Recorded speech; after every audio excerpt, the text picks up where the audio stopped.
How to find fashion. இதுதான் என் fashion.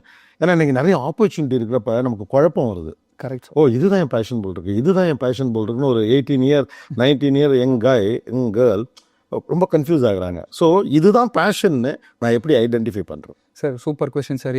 இந்த கொஸ்டினுக்கு ஆன்சர் கண்டுபிடிக்க தான் எனக்கு 26 இயர்ஸ் வரைக்கும் எனக்கு ஆயிடுச்சு சார். எப்படின்னா நான் நடுவில் கொஞ்ச நாள் கிட்டாரும் கற்றுக்கிட்டு இருந்தேன் சார். கிட்டாரிஸ்ட் ஆகலான்னு. அது எப்படின்னா அந்த வாரணமாயிரம் படத்தை பார்த்துட்டு என்னடா எல்லாரும் பயங்கரமாக கிட்டார்னாலே ஒரு மவுஸு. ஸோ அது கற்றுக்க ஆரம்பிச்சிட்டேன் ஒரு 6 months. ஸோ ஆனால் என்னால் ப்ராக்டிஸ் வந்து 1 hour மேலே பண்ண முடியல, என்ன ட்ரை பண்ணாலும் பண்ண முடியல.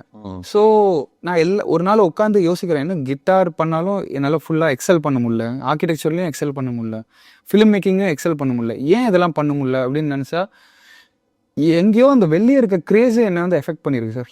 டேரக்டராக இருந்தால் பெரிய ஆள், மியூசிஷியனாக இருந்தால் பெரிய ஆள், ஆனால் உள்ளுக்குள்ளேருந்து வரல சார். இப்போது கிட்டார்னா ஓகே, கிட்டார் வாசிச்சா எல்லாரும் இம்ப்ரெஸ் ஆவாங்க, மற்றவங்களை இம்ப்ரெஸ் பண்ணுறதுக்கு தான் நான் இதெல்லாம் பண்ணிட்டு இருந்தேன்.